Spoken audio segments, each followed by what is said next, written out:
I love the soft flip game, to be honest with you. I think it's the best way to make money as fast as possible. You're listening to the We Love Equity Real Estate Show, a podcast that discusses the intricacies of real estate investing with your host, Marcus E. Maloney. Marcus is a real estate investor best known for being the equity king. He's been awarded that moniker because he and his team find amazing real estate deals. He will be talking with investors who have done some transformational things in the real estate industry. They'll discuss their process, their strategies, and how their investments transform their lives and the communities they invest in. We welcome you to the We Love Equity Real Estate Show.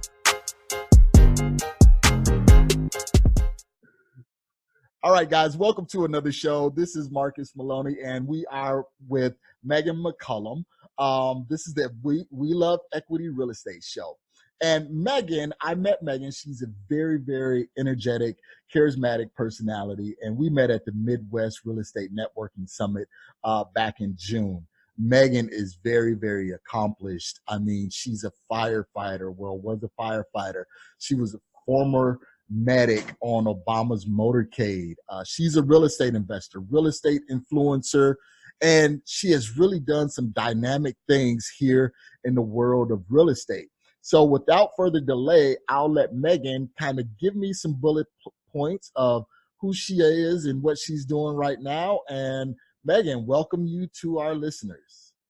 Hey, Marcus, thanks for having me. And thank you to everyone who's taking the time to listen to me chat with you. I always appreciate the listeners too. So like Marcus said, my name is Meghan McCallum. I'm a real estate investor full-time from the city of Chicago. I invested across the Midwest as far east as Maryland and as far west as the Quad Cities. The Quad Cities is where Illinois and Iowa meet at the Mississippi River. But the main city that you could think of would be like Moline, Illinois meets Davenport. So there's a whole bunch of cities there, smaller cities that kind of share up that little metropolis. And I spent a few years making a lot of purchases out there, and that's where I got my financial freedom from.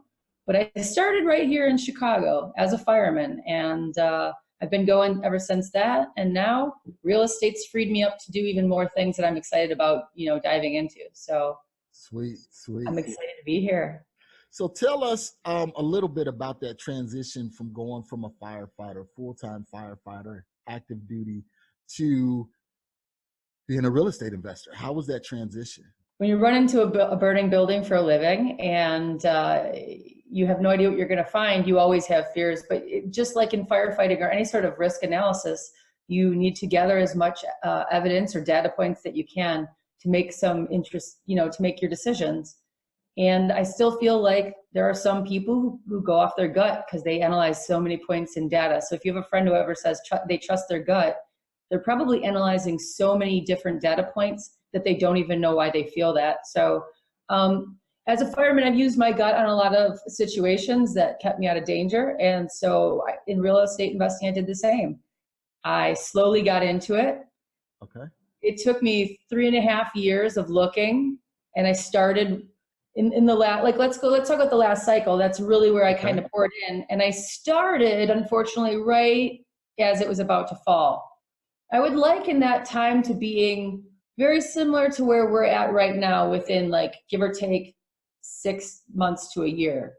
We're kind of creeping up to that point where there's going to be or should be a reversal. Will there be? I think that's actually going to be predicated based on our next president. If Trump is our president again, I believe that we'll see the false inflation of, we'll be told lies that we have a healthy economy when we already know right now that we are not in a healthy economy. The GDP they just announced, if you guys don't know what that is, it's the gross domestic product. And quarterly, 4 times a year, they'll tell us what kind of growth or a lack of growth exists in basically the business of America. And for the first 2 quarters of the year, so the first half of the year, the GDP growth was 3.1%, and they're predicting now for this next quarter to be at, or this next quarter just recently reported, the 2 prior to that was 3.1% growth, where we only had 2.1% growth this past quarter. So you look at what's causing that, and I'm getting into like a lot of technical nuts and Nope. the average That's new good. guy is like, what? But like what I'm saying, because these are the reasons why I know what I know. I'm looking at things outside of what you hear in real estate, because that's where the truth is. Yep. If you look at real estate investors or gurus who are trying to teach you things, what you're going to get is a bunch of people who parrot, Yeah. oh, there was a bigger influencer. Well, I heard that from him, so I'm going to sit on his shoulder and say what he said. But that's not somebody taking responsibility for themselves, what they're teaching and fact checking. So I like to go and dig in deeper than just the casual information to make those decisions. I want all those data points. Yep. So I'm talking more on a higher, like I even look at like global economics and what trends I see and patterns happening. And I wasn't this smart, guys. Again, I was a fireman and I ran into burning buildings on purpose. So, but I did want to get those data points, and that's the nerd in me. And data points don't just come from figures and stats and all that. They also come from, like I said, general feelings, like walking a neighborhood. You're going to feel good about the neighborhood, but you're not going to know that there's been an increase in net worth of the people who live there, because it's not a data point you can get. But hey, look at these cars. These cars look nice. These are new cars. Last month or last year, these cars weren't new, but now they're new. That's a good sign for the neighborhood. It's a better sign if people are taking that new money and putting it in their houses and not in their cars. Right. Sometimes people get car rich doesn't mean rich. Car rich can just mean money poor usually. Yeah, money poor, exactly. But those are all little signs that you want to look at in neighborhoods if you don't want to get into the extremely nerdy data that I like to get into. But going back to that, we've been towing the line of a correction here for a while. On average, they're once every 10 years, then we've pushed that mark. Yeah, so begs the question when, not if, when. When. And that's something that I've been looking at in some of the markets that we've been doing deals in, is, you know, kind of pulling back just a little bit, you know, being a little bit more conservative, because we know that a correction is coming of some sorts, you know. So we've been kind of putting our money to the sidelines. That way, when that correction happens, we can go and pick things up at 50 cents on the dollar. You know, you don't get rich overnight. It's totally true. My wealth gain is like 10x the amount of money I had when I bought. This is the house. This is the house I bought to House Hack. I moved back into it because I love it so much. And it still pays for itself and pays me about $1,200 a month to live here. So, and it's a great neighborhood. So you can house hack. And that's the first way I think someone should get started. Turn your biggest liability into an asset. And you do that by living in a house and make that house make you money. You can have roommates. You can buy a duplex and share it. You can have a casita. You guys have casitas, right? Yep. You have little casitas off the house, or you know, maybe you've got something over the garage. Buy a property that's going to make money and pay for the property. That's number one if you're getting started in real estate investing, and you can't go wrong with that. Even in a bad market, you buy wrong, at least it's paying you back for your mistakes. So, well, let's get me directed here, man. I could talk all day. Yeah, let's kind of talk about this house hacking. So, was that the first thing you did to get into real estate? And let's talk about that. No, I did it like everybody else. I found a house, I fell in love, I moved in, and I had no idea what I was going to do with it. And it was just a house, and it was a liability. And I actually moved out of it in 9 months and sold it to go overseas. I took a job during the war as a firefighter in the Middle East at Camp Aragon, and during the Iraq War, because I promised my mom I would never enlist, but I got to still go to war. So I accidentally flipped a house. So that was it was an accidental flip. I made $9,000 on it in 9 months, which I thought was a great return on my money. And then when I came back, I was a big dummy and paid cash because I saved up my money from working overseas and bought a condo. Oh, wow. Yeah, worst idea ever. In the city of Chicago, valuations on condos dropped 50%, like darn near overnight. And so I still also own that condo. I'll be getting rid of it this year to buy another condo in a better area that I won't mind hanging on to it. Okay. So one closer to Second City, which is a place I'm studying comedy at. So I just want to be closer to the things I love, and I'm going to Airbnb that out and keep it an asset instead of a liability. So you said one thing that was really clear, and you said that I purchased cash, and that was the dumbest thing that I could do. Well, Explain yeah. that to the listeners, because everyone always says, hey, you know what, go and pay cash for a property. I buy properties cash. Why is that dumb? It would be crazy dumb right now. It was really crazy dumb back then because I couldn't leverage that money. I was stuck because the property dropped in value so much. Mm-hmm. So let's just make numbers even. Let's say I went in and bought a place for $200,000. All of a sudden overnight, they say it's worth $100,000. Well, it's not really, it's just, I can't sell it for more than that now. Yep. That's not how the banks play. So we'll talk about BRRRR investing, which is where you do intentionally use cash to purchase your property. But I wasn't intending that. I was trying to buy something that I thought would continue appreciating. And I thought I was doing it smart. So I had like very little overhead and I thought I could keep saving, and it screwed the pooch. It really did for me. Okay. So I had to sit on that for 3.5 years. And then I still haven't got my money out of it yet, to be honest with you. I saved up more money in that 3.5 years, and I bought the place I'm sitting in now, and it took me 3.5 years to find it. And that 3.5 years was me every day, every other day, spending 2-3 hours looking at the market, walking houses, learning about foreclosures or short sales. And I think this is a great time for your audience to dig in. What does it mean to buy a short sale? Why do some people say, don't buy a short sale, buy a foreclosure? Should I wait for a foreclosure? Is that too much of a headache? Well, when you're buying a house at 1/3 of its price, because that all goes away with an appreciation of 200% in a few years, 300% in a few years. And you'll be able to find those deals once we get the correction going. So once the correction happens, buy cash, Yep. it up, get it ready, refinance it, get all your cash. Sometimes if you're good at BRRRRing, the BRRRR process, you can get out more money. Yep. And you can spend that tax-free because it's a loan. There is a time and a place for, what am I going to say? Everything. And that's true in real estate investing too. So most important thing with being a new guy is when you first get in, don't have a fear of missing out. Have the fear of getting in. So what is that? Fogey? Yeah. Fear of getting in? Fogey? Yeah. You should be having fogey right now.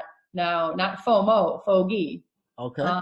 So your house hack puts you in a position to where you can make money off of that liability. Once was a liability and is now an asset. Yeah. Okay. So why, Megan? Why did you decide to even get into real estate investing? I wanted more for my life. I mean, I loved my job. I loved helping people. I loved the danger. I loved the physicality, but I hated living paycheck to paycheck. Mm-hmm. And nobody watching this wants to pay more taxes so that I can live a better life. I think firefighting is a pretty good gig. When we had downtime, I could study. I could learn this stuff. Don't worry about getting into, again, no fogey, no FOMO, it's fogey. Don't get in because someone told you they know what they're doing. No one knows what's going on now. So the surefire way to get rich, guys, if you're so interested in getting rich so fast, is hurry up and wait. Wait till everything's on sale. That's a good concept. Very good concept. So during your learning process, who did you follow? Who did you kind of let lead you and built you up so you can finally jump in and take that action? I first started by listening to Bigger Pockets podcasts, and I started on one, and I ran through all of them until I got to be a guest on. And then now I listen when I have time, or specific niches, or if I meet somebody who I didn't know, I'll listen to their podcast. Okay. But back when their podcast started, their podcast, what was it, 2012 maybe? 12 around there. Great year. That's when I bought this place. That's when I started pouring money and intensity into it, because we weren't at the bottom of the market. We had already come up a little bit. So the market got tested. If you're a trader, you know how that is. Yep. When it's down, you're going to have a little bit of an uptick. It's a test. Mm-hmm. Does it go up or does it go back down again? Going down. Exactly. Yep. So 2012 is when the proof was in the pudding to buy. And that's when I finally pulled the trigger and I bought this. And I only had $80,000 cash. I tried getting away with putting down 40, but here's a little tip, guys. If you're going to try to buy a foreclosure, put down as much cash as you can. worry about the refinance later, because that's why I won this house. I had one of the lowest bids, put the most cash in, and wrote a $20,000 earnest check to say I was serious. Wow, So that's a great strategy. I stole it. I know I did. I tell everybody to this day, I go, I don't belong to live in this house. This house is now valued somewhere, depending on who you talk to. I had it evaluated a couple years ago at $700,000. Some people are saying it's upwards of $8 million. I've $1 million houses selling around here right now. So, wow. And I paid $280,000. See, and guys, that's important. That's the importance of being patient and buying right. You make money on the acquisition. So you definitely have to do that. So Meghan, during this time, did you ever come to a point in your life where you was like, oh, I'm gonna give this real estate thing up. I'm just gonna give up and try over? No, I never give up totally on real estate. I do believe in selling off your dogs. Or even, there's a right time to sell off even your good earners, right? It depends on what the trends are in real estate. Depends on where you want to keep your money and capital. And it also depends on your lifestyle. That was really important to me. I wanted to make sure I could spend more time with my girls. I have 2 daughters, and I wanted to live that stay-at-home mom life, but I was working every other day for 24 hours a day, and that wasn't really a way I wanted to live. That's the federal government. They worked us a lot harder than the municipalities do. Okay, gotcha. So you just wanted that change in lifestyle. That was basically the main reason. I was ready for life to be a little bit easier, and I wanted the nice things. I wanted to go on vacation and not have to put it on a credit card. I wanted to own a car that wasn't over 6 years old ever again, that I had to worry about where am I going to get the payment to fix the transmission. Like, that's what most people are living with nowadays, right? Absolutely. I mean, Mark, I know, like, I was living like that, paycheck to paycheck, until I got out of the fire service and started going into this full time. And I was in the fire service full time buying properties until it made sense to go, you know what? I'm not going back to the fire service. Yeah. And that's the thing. Some people, they just got to wait until they get fed up and they say, hey, you know what? This life that I'm leaving is just not the life that I want to live, and I need to do something different. Those are the people that really take the action. And that's kind of where I was at. I was in a position where it's like, okay, I'm done. I'm fed up. I can't do this anymore. I have to do something different. And then that's when after all of the years of studying, I was like, okay, I got to jump in. But you said it, years of studying. And I said it, years of studying. Don't get in until you're so sure that you know too much. You should feel like you know too much, so much so that you're going to talk yourself out of deals. Then you're ready. There you go. There you go. So tell me, Meghan, which transaction had the biggest impact on your career? It would probably have to be this house hack. I mean, this house hack really allowed it all to work for me, and it's made me such great income, such a great cash flow. And again, the reason I'm not making better cash flow is because I had such great appreciation because I waited. Gotcha. Now, if I bought this house at what it's worth now, it wouldn't be cash flowing. Right. No, I'd be negative. But I'm living in it's a suburb of Chicago. It's called Evanston. Northwestern University is here. Yep. I can open my door on my back porch and show you the football stadium. And I don't know about you, but I'm a big football fan, and I don't care who's playing. But hey, this is the Big Ten team. If you're going to be the college football, I like it the fact that Michigan comes to my back door. Wisconsin comes to my back door, Nebraska, exactly. Ohio State. The party's always here. I love that. So I got into the lifestyle I wanted, and it was cash flowing because of studying for years and patience. So if you're like a new investor, I'm a big believer in you don't invest to just make money. It's to increase your lifestyle. Everything for me is about making my lifestyle better or easier. English is my first language and I still can't speak it. But I mean, like, you need to do what's best for you. Some people, like, if you're, let's say right now you're a 30-year-old, I'm going to say male. You're a 30-year-old male and you're not married. Well, don't think what you want, it really is a flashy car to get the girl. Yep. What you want is what women really want, if you're ready to get married, is they want a guy who's got a good control over his financial spending. Mm-hmm. I used to make a joke as a woman. I was like, I don't want a diamond ring. I want an address. Like Okay. propose to me with an address, There you because go. I'm serious. Not your car, not your clothes, not the club, It's just not looking like stability. Instagram good. Yeah, it's that Look stability.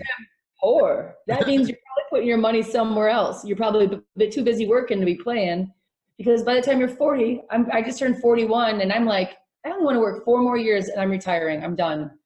And There you go. so I wouldn't say that I have a flashy lifestyle, but I definitely have a way better lifestyle than any other fireman I know. Mhm. So And it's it's, limited worrying. You don't have to worry, you know. So with that house that you're in right now, so you mhm. bought it as a foreclosure, correct? Yes, I did. Okay. And just kind of going over some of the numbers, you put, was it 40 or 80K down? Put 80K down. Originally 40, then they came back and wanted biggest and highest, and I went with everything I had. So you went all in. $80,100. Yeah. Okay. You went all in. The purchase price was 280. Yep. 280. And now, how long ago was that? That was 2012. So 12. 7 years ago, that one decision changed the course of your life, because now that $280,000 house is worth $700,000 to $800,000. Yeah. Not only did you get the appreciation position, but you also have the cash flow that's coming Correct. from it also. So that's And the why, lifestyle. A right. good school district. I'm a mile from Lake Michigan, and I've decided this year I'm going to learn how to paddleboard surf Lake Michigan. So So you got got the everything. lifestyle, you got the cash flow, and you have the appreciation all from one decision. So, Mhm. man, congratulations to you, Megan. That's you hit the trifecta right there. Definitely hit the trifecta. So after that deal, after that, what did you do next? What was the next acquisition? What was the next purchase after that, Megan? Well, I wasn't sure that I wanted to buy many more, because now I had my condo, because I didn't sell that, and I had the unit upstairs. And then I was going to rent the one that I was living in, because we moved. And I moved for a job, so I could take a better job that would give me more opportunities. So that's when we moved out to the East Coast. I took a job at the Navy's busiest fire engine on the East Coast, at Bethesda Naval Base. Wow. That's where the Wounded Warrior Care Project is. Walter Reed Hospital's there. And obviously Obama and a number of famous people come in and, meet the Right. wounded warriors and stuff. And when some of the dignitaries and like President Obama would come in, we would escort him around the base and sometimes back to the Capitol. So we bought a house out there, and then that house, we moved again and then rented that house out, and then moved again and rented that house out. And I just kept, if I'm going to hoard something, it's going to be properties that pay for themselves. Yeah. And if you guys have a business sense of mind, if you're used to retail or Amazon or any kind of like the complex capitalistic ways of America, you want to basically send all the work to another place where somebody else is good. You can do the work for you. So it's like how some people in our industry use virtual assistants, or you get somebody else to do the work for you, right? I can't think of the word right now. That's why I'm kind of stumbling through this. But it's the same idea when you buy properties and have someone else pay the mortgage for you. Yep. If they live there 30 years, they bought you a house. Exactly. So if you bought a house every year for the next 30 years, however old you are now, you could sell a house at whatever price it's worth at that point, paid off, clear and free by somebody else, not you, someone else. And you could sell a house every year for the next 30 years. 30 years. What are the odds you'll live that long? Probably not good. But you'll know that you can spend $500,000 a year this year, and you'll sell that house next year, and you'll have a good idea of generally what it's worth. Or you sell it all at once and go live on a beach, or throw it all into Absolutely. Vegas, whatever you want. Yeah. It's off outsourcing. That's the word I was looking for. Okay, outsourcing. Having someone else pay the rent or pay the mortgage on your property is outsourcing that work. So outsource it. Buy houses and have other people live in them. So now you're financing. Did you do all traditional financing, or did you use any private money or hard money? I haven't used private money or hard money. So again, you haven't seen, I have a pattern of saving money. So, and I also had equity in this property to use. And then sadly, I also inherited some money when my mom passed. Okay. And she's my main inspiration for everything. She was the one to tell me to get in real estate. She had her own company. She hired everyone else in my family except me. And she was just like, Meghan, you're not meant to work for anybody else. You're absolutely unemployable. She's like, but I would like to be your partner in real estate investing. So the way I look at it is with my mom's money, I was able to partner into more and more properties on my own. And that's when I started using the BRRRR method. My original financing was all based off of. Before you go further, let's get into the BRRRR method for some of the listeners that don't know what that is. Kind of what's the acronym BRRRR and how do you do that? Sure. Well, I'm going to just say like how most people do I'm going to jump into the financing thing because you asked that question. Okay. And I hate sometimes I'm too much like a politician where I answer the question I wanted you to ask me. Okay. My brain went there on accident. But so I used traditional financing for my first couple of homes, up to 4 homes. And then after that, I went directly to commercial loans. But like I said, I had that money from my mom passing. And when I decided to go full time and start using commercial loans, that's when we were out in the Quad Cities, and I could buy a property for $65,000, put $25,000 into it, make it worth $105,000, take all my cash back, and have a property that made me about $300 a month cash. So it was like a free $300 check a month. Mm-hmm. And since I did those renovations, $30,000 on like a $65,000 house is a pretty good amount of work. Right.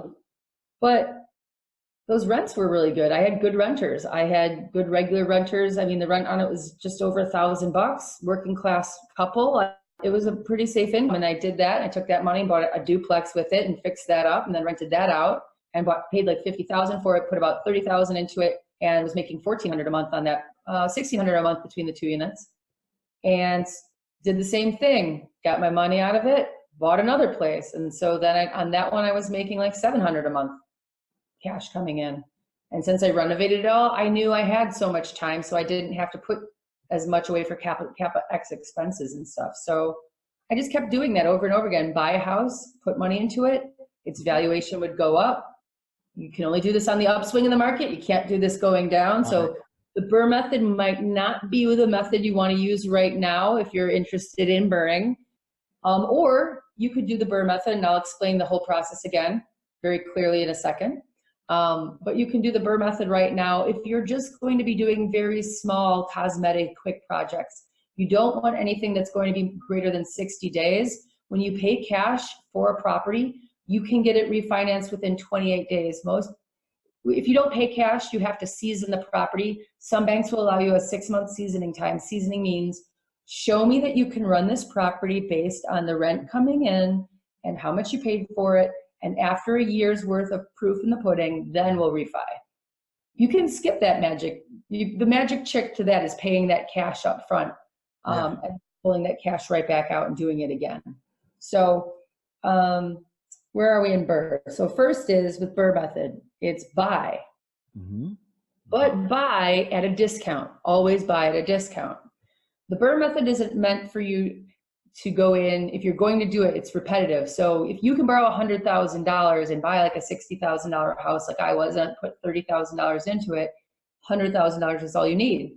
And you can do, I would say try to do one every 2 months because you don't want to do gut rehabs. They take too long. So you're looking at paint, flooring, easy things, changing out toilets, maybe like you don't want to do plumbing, electric. They're like soft flips, but then you hold them for at least a year. I soft flipped. I guess you would consider that a soft flip because I would BRRRR them and then I would sell them to the tenants who were renting them from me. That was the easiest exit strategy I had. And I already had it proven to him that it was worth what I had it evaluated at. So when they tried to offer me less, I could be like, well, a year ago, it was valued at this. Right. It was all brand new. And now everything's gone up in the market. So you think it's worth less? And then people are like, okay. And then they're like, well, I'll give you that then. You're like, no. That's what it was worth last year. Last year, exactly. What is it worth this year? They're like, okay, all right, 110. And then you get what you want, So and it's a soft flip. So on that, I walked away with, I made it, on that house, $300 a month of just money coming in, plus the appreciation between what it cost, so $95,000, and I sold it for $110. So I also made that money. Yeah. my capital gains on that because I owned it for over a year. And my tenant wanted to buy it sooner, but I was like, hey, I can't do that because of capital gains. And he was like, oh, really? That's interesting. Teach me about it. And then he agreed that that's what he wanted. That's what he wanted to do.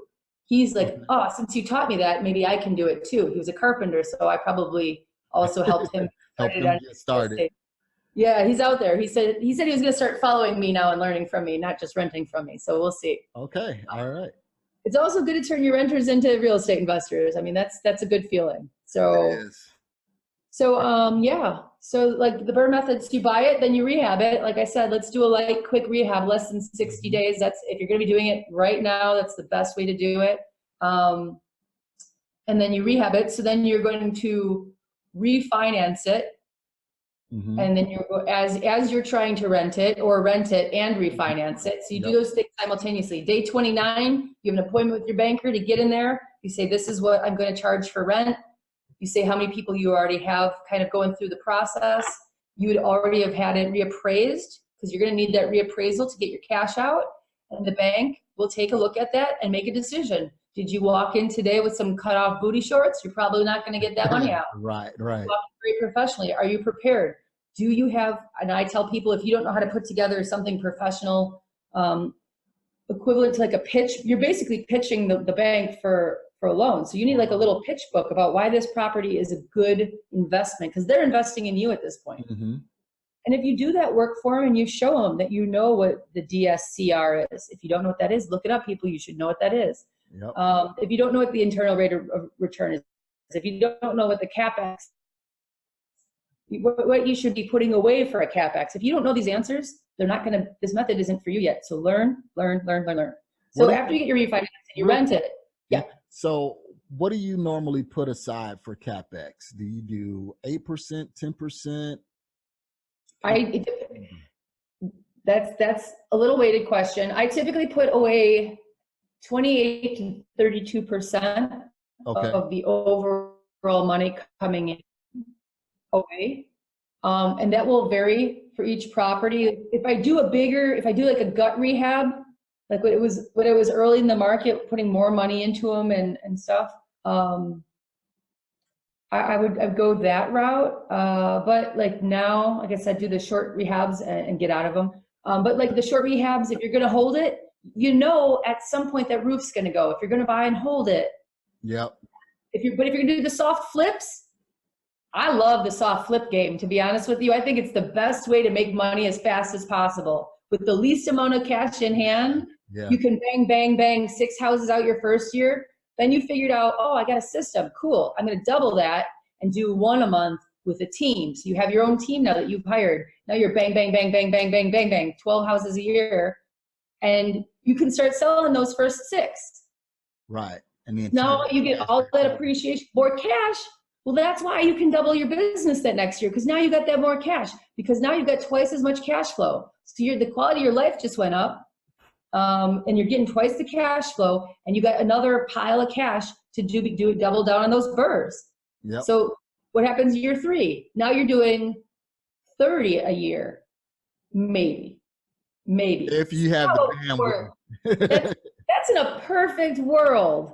Yep. But let's aim low and let's do 1. Let's do 1 in a year and learn to be a landlord and then learn, you know, how to do all of that right and how to write a perfect lease. That's probably the best way to do it. You got to either BRRRR or you got to house hack or you got to do both. Yep. So tell me, Meghan, what's next? What's next on Meghan McCullum's calendar? What are you looking to get into now?